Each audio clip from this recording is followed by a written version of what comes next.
Alors, nous sommes live. Bonjour à tous et bienvenue dans cette première analyse hebdomadaire avec Trading Cult. Je suis votre host Nordin et donc nous allons commencer avec une analyse de différents instruments les plus intéressants du moment. On va regarder ça ensemble. Donc, comme vous pouvez le voir, on a les graphiques ici avec d'abord l'euro-dollar, ensuite le Bitcoin, d'ailleurs qui est en H4 ici, c'était pour faire une analyse plus globale. On a donc l'euro-dollar, le Bitcoin, Apple et l'or, bien sûr l'or en termes de safe haven, en termes de valeur refuge, il ne faut pas le manquer en ce moment, surtout pour les investissements à long terme, justement en termes de valeur refuge. Donc, avant toute chose, je vous invite à liker, à commenter, poser vos questions, parce que dans les prochaines vidéos, je répondrai également à ces questions au cours de l'analyse, ou à la fin de l'analyse, je ferai une petite foire aux questions à la fin. C'est important de garder ça de manière interactive. Mais si ça vous plaît, si ce format vous plaît, bien n'hésitez pas de liker et de balancer un commentaire. Alors, donc, on va commencer avec l'euro-dollar dans cette analyse. Comme on peut le voir ici, j'aime bien commencer avec le 1 heure parce que j'ai déjà une vue assez globale de ce qui s'est passé la semaine dernière. Donc, on peut voir qu'on est dans une tendance haussière ici qui est clairement démarquée. D'accord? Toutes les journées ont été haussières. On arrive ici le 6 mars. On va regarder ça par exemple en daily pour confirmer ça et on va zoomer un petit peu ici. Donc, comme vous pouvez le voir ici, toutes les journées ont été haussières. Et ici, on a eu un engulfing. On a une journée ici qui est un petit peu en étoile filante, un peu en shooting star qui se termine près de l'ouverture, mais qui continue à la hausse. Donc maintenant, on retourne sur le 1 heure. Et donc, qu'est-ce qu'on voit ici sur le 1 heure? Bien, on voit tout simplement une bonne tendance haussière. Je vais dézoomer, voilà. On voit une très très bonne tendance haussière ici, qui est un petit peu en train de se calmer. D'accord? C'est important, on va regarder ici, on va marquer quelques lignes ensemble. Donc, comme vous pouvez le voir, ici, on a un plus haut qui a été marqué le 7 mars. Et le 10 mars aujourd'hui, il n'a pas encore marqué un plus haut, mais la journée n'est pas encore terminée. Donc déjà, on a un petit signe ici. Maintenant, on va regarder notre canal haussier pour regarder en termes d'analyse technique chartiste, comment est-ce qu'on fait. Donc regardez ici, on va essayer de tracer un canal haussier qui touche à peu près les supports. On a donc le premier support ici, on en a à peu près ici de la journée. Ici, ça monte très vite, et ici, c'est un support important. Et voilà, ici, on est également sur un support. Donc, on essaie d'en prendre à peu près. Et maintenant, je vais faire une autre ligne. Donc, ça, c'est la zone de support, la ligne de support dans le canal haussier. Et maintenant, je vais vous montrer la ligne de résistance où on va faire la même chose ici. Voilà. Donc, comme vous pouvez le voir, on est sur un canal haussier qui est à peu près entre ces zones-là ici. D'accord? Donc maintenant, si ça devait continuer, regardez les résistances devraient monter vraiment bien plus haute, ce qui n'est pas le cas. Donc, on voit déjà que la tendance haussière, elle est en train de s'essouffler. C'est pour ça que lorsqu'on a des opportunités, comment est-ce qu'elles sont visibles? Le plus important, c'est pas simplement de faire de l'analyse qui ne sert à rien, c'est de faire de l'analyse pour nous aider à trouver des positions, à trouver des opportunités, ou au moins à savoir également s'il faut rester en dehors des marchés. Donc, comment est-ce qu'on peut savoir ça? Comme vous pouvez le voir, je vais zoomer un petit peu ici et je vais vous montrer des zones qui sont très importantes, qui sont les zones de breakout. Je vais, voilà, réagrandir ici. Donc, ici, on a une montée, d'accord? Regardez, je vais mettre une autre ligne, d'accord? Ici, on a la résistance de la journée. Et je vais changer sa couleur. Comme ça, je vais pouvoir vous montrer. Voilà. Cette fois, je vais mettre une ligne, bon, par exemple, bleue. Je vais la mettre un peu plus grosse ici. Voilà. Donc ici, vous avez une résistance du 3 mars. Elle a été cassée, regardez, avec une chandelle qui est bien plus grande que toutes les chandelles baissières précédentes. Donc elle a vraiment englobé ça et elle a cassé cette résistance. Ça a marqué un plus haut. Ensuite, on peut en tracer une autre. C'était la résistance ici du 3 mars. Regardez, qu'est-ce qui se passe? Elle est cassée par quoi? Vous voyez très bien la forme des chandelles ici, cassée par une chandelle qui est bien plus grande. D'accord? Et puis par la suite, cette résistance ici qui a été cassée, bon, elle n'a pas été touchée. Cette résistance ici qui a été cassée, elle devient un support. Donc c'est vraiment une résistance qui est confirmée. On continue un petit peu. On essaie de trouver les résistances. À votre avis, où se trouve la suivante. Il suffit de voir les vagues, c'est pas si difficile à faire. Donc, comme vous pouvez le voir, on a une résistance ici qui est cassée par quoi? Une grande chandelle, une grande Marubozu haussière qui vient casser la résistance et marquer un plus haut. Donc, par la suite, ça devient un support, mais bon, de toute manière, on ne s'en approche pas. Donc, la tendance, elle est très fortement haussière. Ça vient même pas tester cette résistance. Ensuite, prochaine résistance ici.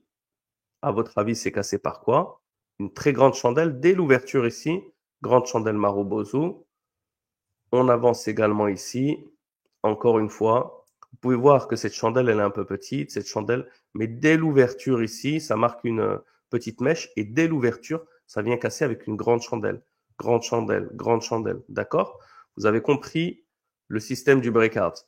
Ce n'est pas toujours le cas. Donc, quand c'est le cas, c'est des bonnes confirmations. Quand ce n'est pas le cas, on fait un peu plus attention. Là, on a vraiment des confirmations que la tendance haussière, elle est saine.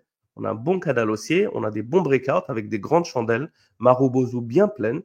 Donc, on continue notre petit jeu de trouver les résistances. Donc, vous voyez que les résistances forment des petites vagues. Ici, ça commence à être plein un petit peu. Donc, est-ce qu'ici, ça devient une résistance? Ça peut être à peu près à ce niveau-là. On a un petit peu une résistance qui devient support, d'accord? Qui est cassée un petit peu par une chandelle un peu plus grande, encore une fois. Et on en a une autre petite ici qui est assez importante. Ah, pardon, j'ai mis une mauvaise ligne. Voilà, je voulais mettre celle-là. Une autre ici. Encore une fois, comme vous le voyez, elle est cassée par une chandelle un peu plus grande. Et on a une nouvelle résistance ici. Donc maintenant, regardez l'écart entre les résistances. D'accord? L'écart ici, il est à peu près égal à celui-là, un petit peu plus grand. Il est un peu plus grand encore une fois, un peu plus grand. Regardez maintenant l'écart entre les résistances. Il est plus petit. En plus de ça, il est grand. Pourquoi? Parce qu'on avait des grandes cassures, tout simplement. Ici, maintenant, on a des plus petites cassures qui sont poursuivies par deux autres chandelles bien haussières. Ici, on en a une, directement, ça perd. Directement, ça perd. C'est pour cette raison qu'on voit simplement avec les supports et les résistances de manière très simple. Parfois, on essaie de se compliquer la vie. On a besoin de rajouter un oscillateur, on a besoin de rajouter un Fibonacci, on a besoin de rajouter des moyennes mobiles. On le voit visuellement que les marchés ont du mal. Donc, je préfère 100 fois dessiner ici sur les graphiques mes résistances, mes supports, mon canal et regarder un petit peu au niveau des mèches plutôt que de regarder tous les oscillateurs. Ça, c'est vraiment une erreur de débutant, de regarder beaucoup d'indicateurs et d'en oublier de regarder les graphiques alors qu'on a la réponse devant les yeux. Donc, qu'est-ce qu'on a sur l'euro-dollar? L'euro-dollar reste en tendance haussière. Pourquoi? Parce que ici, regardez, on est sur une zone de résistance qui a été cassée un petit peu, mais sur la journée du 10 mars, attendez, on va se mettre, voilà. Ah bah, on avait laissé un petit peu des autres journées, donc je vais l'agrandir. Voilà. Et ben voilà, vous voyez encore que c'est encore mieux, comme c'est devenu support. La résistance est devenue support. Là, encore une fois, on est cassé et on a oublié notre résistance. Je vais la mettre tout de suite. Regardez toute cette zone-là avec ses mèches. Donc voilà. Donc cette zone-là, elle a du mal à être cassée. Les résistances, elles se rapprochent. Cette résistance-là, elle n'est pas devenue support parce que vous voyez, elle n'a pas été respectée. Les marchés redescendent plus bas. Donc tout ça, qu'est-ce que ça nous montre? Ça nous montre que les marchés sont essoufflés, que c'est encore un peu trop tôt de crier reversal, renversement. Pourquoi? Parce qu'ici, on a une résistance. Aujourd'hui, on a une résistance plus basse, mais la journée n'est pas encore terminée. Si les marchés remontent et marquent des plus hauts, on aura une résistance plus haute et la tendance haussière sera encore validée. Par contre, si les marchés continuent comme ça à la baisse, celle-là reste une résistance la plus haute de la journée, et puis on continue à marquer un support, eh bien, dans ce cas, on aura potentiellement un renversement. Vous pouvez le voir également ici. On a ici la première épaule, on a une tête et potentiellement la deuxième épaule. Donc, si on a un head and shoulder, épaule, tête, épaule, eh bien ici, la base est un point très important de cassure. On peut voir que cette base, c'est entre ces deux résistances ici. Si les marchés continuent à casser et puis ces supports deviennent résistants et les marchés continuent de descendre, dans ce cas, on aura peut-être un renversement. Il faudra oublier la tendance haussière. Donc ça, c'est pour l'analyse de l'euro-dollar. J'espère que c'est clair jusqu'à présent. Donc, si vous avez des questions par rapport à ça, bien sûr, l'objectif, c'est à chaque fois de rajouter de nouvelles choses à l'analyse. Aujourd'hui, on va se focaliser sur les supports et les résistances. Pourquoi? Parce qu'on a un euro-dollar qui est très important. très intéressant sur ça. La prochaine fois, on pourra également se focaliser sur les figures chartistes, beaucoup plus sur les chandeliers japonais. Et l'avantage, c'est que lorsque vous avez l'expérience et que vous combinez tout ça, eh bien automatiquement, quand vous allez voir les graphiques, vous allez vous focaliser plus potentiellement sur les supports ou les résistances, sur un canal, sur des figures chartistes. C'est important de tous les connaître. Pourquoi? Parce qu'on ne se mélange pas. C'est pas comme les oscillateurs. Pourquoi c'est pas comme les oscillateurs? Parce que les oscillateurs, si vous mettez un stochastique, un RSI, un MACD, au bout d'un moment, vous allez avoir plusieurs signaux qui peut-être vont pas être toujours les mêmes et ça va être difficile. Alors que là, l'un n'empêche pas l'autre. On peut avoir des bons supports et des résistances, on peut avoir des bons canaux et en plus de ça, on peut analyser des figures chartistes. On peut avoir ici des zones d'ombre, comme on peut le voir, qui nous montrent un essoufflement des marchés. Donc l'un n'annule pas l'autre. Dans l'analyse graphique chartiste, on est capable de combiner différents types d'analyses. Bon, on avance maintenant avec le Bitcoin. Le Bitcoin, par contre, qu'est-ce qu'on peut voir ici? Il est sur une tendance baissière ici à court terme depuis le 6 mars.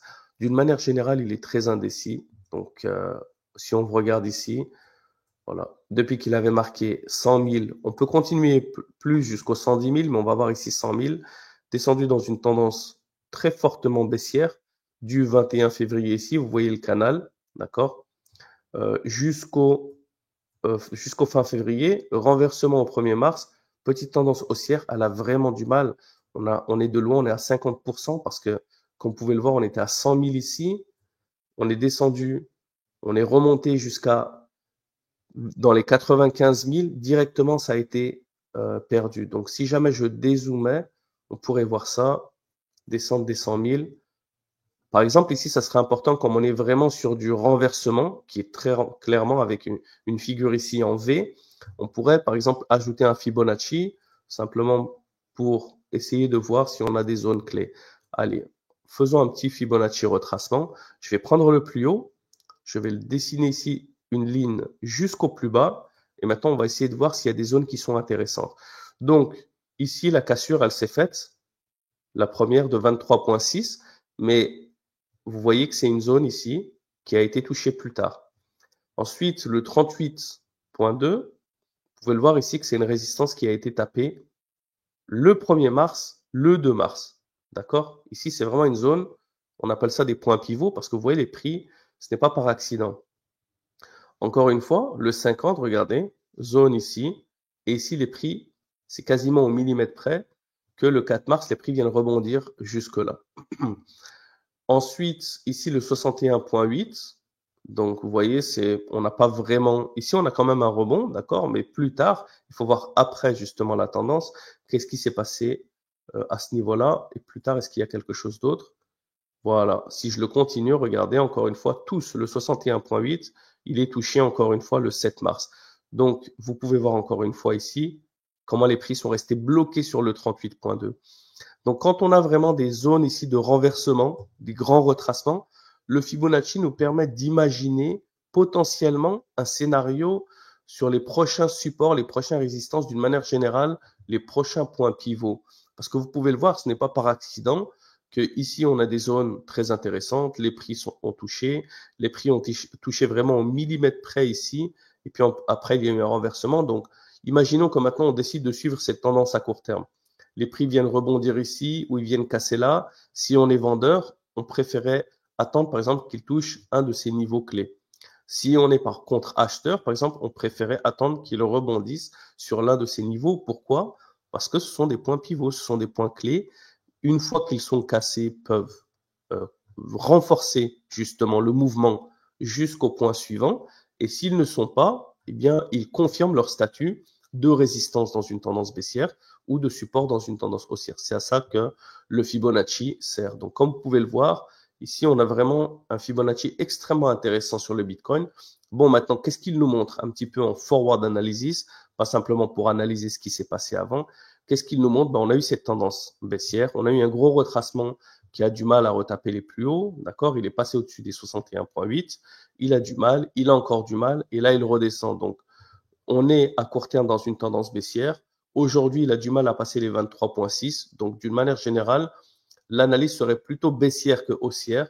La tendance court terme, elle est baissière. On a du mal à retaper des plus hauts. Le Bitcoin, bien sûr, est très fondamental. Il pourrait y avoir des news qui, d'un coup, seraient très bullish, notamment avec, bien sûr, tout ce qui est lié au binôme Trump-Musk. Mais d'un point de vue technique, on reste baissier encore une fois aujourd'hui et durant les jours à venir, si cette tendance, si ce canal baissier devrait continuer. Et on verra si on va pouvoir taper des plus bas qui sont sous les 78 000. Si on dézoome encore une fois ou on passe en H4, regardez, on est déjà quand même sur des plus bas historiques. On va voir ici en daily. Donc la dernière fois, si on met une petite croix ici, on est vraiment sur ces chandelles-là qui sont novembre, hein, le 10 novembre 2024. Donc on est quand même sur quelque chose d'historique en 2025. Et comme vous pouvez le voir ici, on est vraiment sur de la tendance baissière. Donc attention à ces cassures et attention à cette grosse cassure du plus bas ici du 1er mars. Donc voilà pour le Bitcoin. Maintenant, on va regarder un petit peu d'un point de vue des actions pour ceux qui aiment trader, notamment Apple. Bon, je varierai de temps en temps s'il y a quelque chose d'intéressant. Je commence avec un stock majeur, avec une action majeure, Apple, l'or, et de temps en temps, s'il y a un instrument vraiment qui sort du lot, par exemple Nvidia, Facebook, peu importe, eh bien, je le changerai de temps en temps ou j'en analyserai deux. Donc là, qu'est-ce qu'on voit au niveau de Apple? Voilà. Alors, en une heure, on avait une tendance baissière qui est claire ici, qui avait vraiment marqué des plus bas. Par contre, on a eu ici un grand renversement le 5 mars. Et là, on est à court terme, on est sur une tendance haussière. Encore une fois, regardez, on va faire la même chose cette fois-ci. Vu qu'on a du gros retracement, on va se prendre un Fibonacci retracement qui est ici du plus haut jusqu'au plus bas ici. D'accord? Il y en a par exemple, lorsqu'il y a beaucoup de mèches, parfois il y en a qui n'aiment pas inclure les mèches. Moi, j'inclus tout simplement du plus haut au plus bas. D'accord? Et là, qu'est-ce qu'on voit? Faisons l'analyse. Donc, on a une tendance baissière. On a ici cette zone ici qui a directement été cassée, qui est devenue support. On est parti directement sur le point suivant. Il a été cassé, il est devenu support. Regardez comment ça touche, ce n'est pas par accident. D'accord? Cette chandelle-là vient toucher. Je vais zoomer encore un petit peu. Regardez. Donc là, on rebondit, on casse. Résistance devient support ici. On casse encore une fois. Cette résistance a été cassée, devient support. On casse encore une fois. Et là, on est entre ces zones du 38,2 jusqu'au 61,8. Donc là, on a clairement un renversement. Pourquoi? Parce qu'on a une tendance baissière. D'accord? On a un premier bullish momentum, une petite hausse vraiment momentanée, parce qu'elle se passe durant la même journée, le 5 mars. C'est beaucoup trop tôt pour appeler ça renversement. Pour l'instant, ça reste un retracement jusqu'à ce que les résistances deviennent support.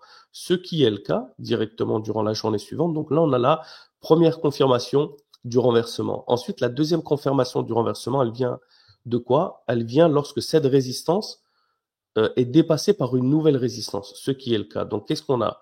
On a un mouvement ici en V. Résistance, elle est cassée, elle devient support. Deuxième résistance ici est cassée et devient support. Donc là, maintenant, à court terme, on est quand même sur du bullish momentum, on est quand même sur du mouvement haussier. Donc, on va voir ce qui se passe durant cette semaine, si vraiment le renversement va se continuer et aller retaper des plus hauts sur Apple. Encore une fois, c'est comme le Bitcoin, on le sait très bien, les actions sont extrêmement prônes à des impacts fondamentaux. C'est pas comme l'euro-dollar. Bon, même si, regardez, il y a même des guerres un peu partout, et pourtant, c'est pas pour autant que l'euro-dollar va perdre 30% en un jour. Donc, Apple, il y a également de nombreux fondamentaux qu'il faut prendre en compte, non pas en termes d'analyse euh, euh, purement fondamentale. Ce que je veux dire, c'est que même d'un point de vue analyse technique, il est important de comprendre les fondamentaux, si ce n'est que pour anticiper une volatilité accrue potentielle. Donc, on va terminer ici avec l'or. Et l'or, il a une analyse vraiment très intéressante parce que on peut voir ici que durant le mois de février, regardez, si on regarde en daily, de toute façon, l'or, vraiment, il n'a pas arrêté. Regardez, juillet 2024, si je dézoome encore, il est vraiment sur un canal haussier. Septembre 2023, il n'a pas arrêté. Imaginez-vous qu'en septembre 2023, il était à 1785, il est aujourd'hui à 2914. Donc, on est vraiment sur un beau canal. Mais bon, notre analyse à long terme, reste bullish. Ça, il n'y a aucun doute. Ça n'en fait aucun doute. Les supports sont toujours plus hauts. On n'a pas encore marqué une nouvelle résistance, mais le support, il est toujours plus haut. Donc, pour l'instant, on est dans ce range-là. Mais maintenant, dans notre analyse ici, à court terme, qu'est-ce qu'on a? Je vais rezoomer un petit peu. Donc, on a ici une tendance baissière, d'accord, jusqu'au 28 février. Et mars, on recommence de plus belle. Mais là, directement, on retape des plus hauts, d'accord? Regardez ici, on retape des plus hauts. Où sont les prochaines résistances? Elles sont là. Donc, celle-là, elle a été cassée. Prochaine résistance, elle est ici. Et la plus grande résistance, elle est à peu près dans ces zones-là. Quand elles sont proches, je préfère prendre la plus haute, parce que de toute façon, elles sont ensemble. Donc, on est sur du 2940 et du 2955 à peu près, voilà, si on le met au-dessus de la chandelle. 2956, et ici, si je le mets à peu près, voilà, comme vous pouvez le voir, ça a été touché plusieurs fois, 2942. Donc, qu'est-ce qu'on a par contre ici? Regardez, on en est loin. Au niveau des supports, on ne marque pas vraiment des plus bas, parce qu'ici, ça descend, mais vraiment légèrement, et puis ça remonte un peu. Et les résistances, on ne marque pas vraiment des plus hauts. Donc, c'est ici que je vais vous rajouter un petit rectangle. Voilà notre petit rectangle. Et là, les marchés sont vraiment sideways. Ils sont ce qu'on appelle en dents de scie. Ils sont dans un rectangle. Maintenant, il y a une chose qu'il faut comprendre par rapport au rectangle. Vous trouverez de tout dans l'analyse technique. D'une manière générale, il est quand même connu que les rectangles sont des continuation patterns. Donc, ce sont des figures de continuation. Qu'est-ce que ça veut dire une figure de continuation? Ça veut dire que la tendance précédente, eh bien, elle est en pause, mais elle devrait continuer. Alors qu'un reversal pattern, c'est que la tendance précédente, elle est en pause, mais elle va se renverser. Eh bien, le rectangle, généralement, il est dans un continuation pattern. Il n'est jamais tout sûr à 100%, bien sûr. On peut pas être sûr, ça reste de la spéculation. Mais là, ce qu'on voit, c'est que dans ce rectangle, il y a deux opportunités. Soit on casse le rectangle par le haut. Est-ce que ça veut dire que la tendance est continuée? Bien sûr que non. C'est une erreur grave que beaucoup de traders font. À la cassure, on croit déjà que ça continue. Il faut que la cassure, qui est une résistance, devienne support. Donc les marchés doivent monter, retaper ça en support et continuer vers le haut. On aura notre continuation. Si, à l'opposé, pour quelconque raison que ce soit, les marchés retapent des plus bas, cassent le support et le support devient résistance, eh bien dans ce cas, la continuation n'aura pas fonctionné et les marchés seront à la baisse, tout simplement. On entrera dans une tendance baissière. Mais là, pour l'instant, on ne marque pas des plus bas. Regardez, ça marque un petit peu des plus hauts. Donc, l'analyse, pour essayer un petit peu de faire une sorte de projection, c'est que on pourrait potentiellement continuer la tendance haussière si cette continuation, justement, ce rectangle de continuation pattern est cassé vers le haut, sa résistance, et que ça continue. Dans ce cas, ben, on viserait les prochaines résistances de 2942 et 2956. Donc voilà, c'est la fin de cette analyse hebdomadaire. Donc en résumé, l'euro-dollar, il est en grosse tendance haussière, il s'essouffle. Donc on va devoir le monitorer pour voir si la résistance va être cassée. Mais pour l'instant, il a du mal. Donc on peut être potentiellement dans un head and shoulder à la baisse. Le Bitcoin continue dans sa baisse. On regarde ici notre Fibonacci. Et potentiellement, il est dans des points historiques de 2025. Donc, on va monitorer ça pour savoir s'il va continuer encore une fois dans cette tendance. Apple, par contre, c'est différent. À court terme, il a fait son renversement. Il continue un petit peu à la hausse. On monitore également les résistances précédentes comme point pivot, à voir s'il continue d'être haussier. Et l'or, par contre, donc on a eu de l'euro potentiellement baissier, on a eu du Bitcoin potentiellement baissier, on a de l'Apple potentiellement haussier, et on a de l'or qui est ni haussier ni baissier, parce qu'il est pour l'instant dans un rectangle. Donc voilà, encore une fois, j'espère que cette vidéo vous a plu. N'oubliez pas de liker, de commenter, de partager un maximum, de vous abonner et d'activer la cloche parce qu'il va y avoir des vidéos de streaming live qui vont sortir toutes les semaines avec des analyses. Et dans ces vidéos, il y aura également des prix justement en termes de compte pour ceux qui regarderont les streamings. Donc, je vous dis à très bientôt. Ciao, ciao.